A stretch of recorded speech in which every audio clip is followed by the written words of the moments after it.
Penrith and the Storm, week 1. Oh, how good. Wow, how good honestly. were they?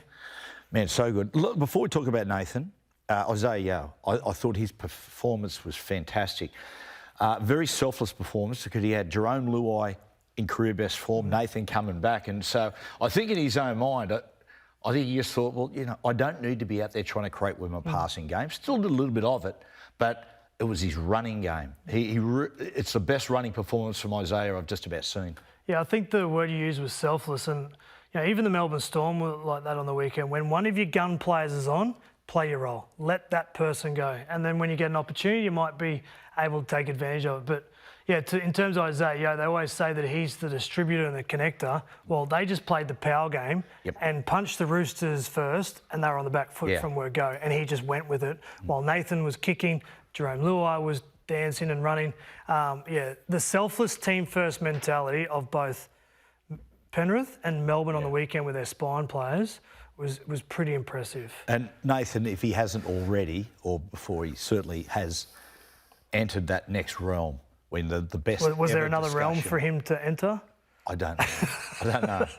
That's maybe what, you know, but when you sit there and oftentimes people say, right, who's the best ever? They go, was it Joey? Was it Wally? Is it JT? Yeah. You know, but Cameron Smith, of course, now he's in that discussion. One thing I will say about Nathan is he understands his influence and impact. For a guy that had a left shoulder injury, who's coming up against, and all the talk was Angus Crichton dominating him.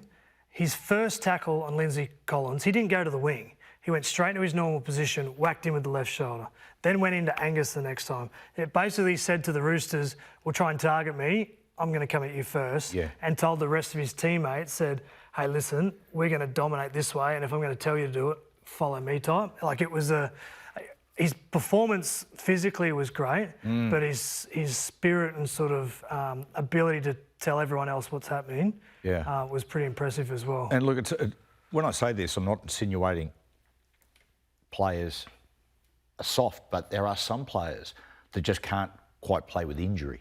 Yep. And then you've got a bloke like Nathan and other players who can just compartmentalise and get out there and play. A few times in the game, I cringed and went, oh, you know, surely we ran the charge down, fell on a loose ball. I'm thinking, mate, I was half expecting to get up and hold. It just... You watch it closely, there's issues there. He does go to grab a ball at one stage, pull it back. He does go to fall and rolls. So there's a couple of things that he's very much aware, but from the surface level, he didn't give any indication. But there's still an injury because there was a couple of times where the ball was loose that didn't actually extend to grab it. Yeah. They're beautifully balanced spine. I mean, Cleary is the centrepiece. Yep. You've got Dylan Edwards, who can play like an extra forward, who just basically consistently great. He went up a level too, Dylan. Like, it's been a big year for him with Origin, played rep footy at the back end of last year, and he had that leg injury. But he was great. Like, there was something in the water out at Penrith for that first half. Yeah. Might be the oat milk. It might be. Good Newcastle brand up at Hexham. Shout out to the Hexham Hornets. And then the Storm on the other side. You talk about the impact of Cleary. There's a couple of things in terms of Munster's in his career. When he's dialed in, he runs the ball early in contests. In his big Origin debut, this is his first run early in the contest. Cameron Munster doesn't wait for the game. He goes in. This was his debut in 17. Look at the time here. Game 3, Origin decider at Suncorp.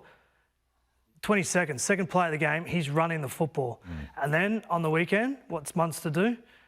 Gets into dummy half with less than 2 minutes, uses up Big Nelson and runs the footy. Yep. If there's one thing you'd try and stop with Melbourne, you got to stop their halves from running the football.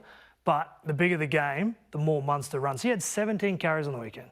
Wow. 17 carries. And you're right, early on, he sets his compass. Yep. I'm going to run the football. Yep. You know, just, that's my intent. Yep. That's what I'm going to do. You know, Coops, you know, I was sitting there watching the game yesterday, on Saturday, the Melbourne Storm, and look at the crowd. I went to Melbourne. That organisation has done an incredible job. I remember going to Melbourne for the first time in the early 90s. Rugby league had no presence. It was almost like this foreign game. And now the way that they've sold the game to the Melbourne public. The way the Melbourne public have got behind your club was amazing. And the eras, they just don't subside. I mean, the era's got you had the Lazo, Noddy, Nick Howe era when they win the comp in '99 under Chris Anderson. Then you got the Cronk, Inglis, Smith, Slater, Bellamy era, and now the next era again is Hughes, Munster, Grant, Pappenhausen. Bellamy remains, but to be able to stay on top all the time, every time, like when you blokes retired, Coops, I thought to myself, it's going to be a really testing time for Melbourne. How are they going to go if suddenly they start to slip down to the mid-table? Will they still get support in Melbourne? They're showing no signs of going backwards. Well, winning is king and consistency is the thing that underpins Melbourne Storm for Craig's tenure anyway. So he is the key to all of that. He's the consistent part of all that. And I'll tell you what, like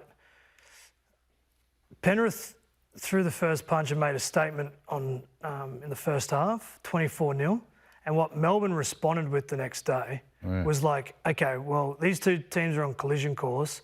I really liked what Melbourne did in that second half. Really shut down the Sharks, suffocated them, and their best players, a bit like Isaiah Yeo, Cleary and Luai, when Munster was on, they let him go.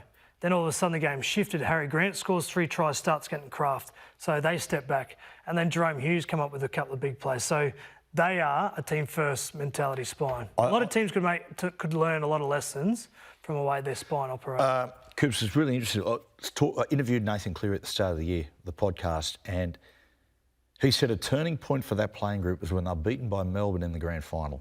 He said when they went back and had a look at the tape, he said it was clear to them that they were completely bullied. He said Melbourne played like men, we were playing like boys. He said they completely bullied us. And he said we made a decision right there, no one will bully us again. In fact, we're going to bully teams. And that's when, they started getting a bit of criticism for pushing. But that was them establishing themselves, saying this is what we're about. No one will stand over us. And that's why, we spoke about this before, Parramatta should have done exactly the same thing when they lost to Penrith. But they didn't. They started going backwards and played the spoon bowl.